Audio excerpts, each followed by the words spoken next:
And that's what I should sound like.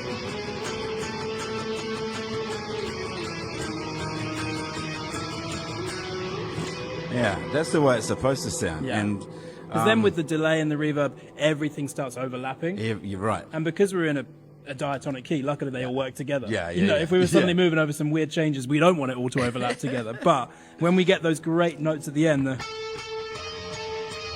the fact that they are overlapping, you get this great tension, which is fun. So let's play it.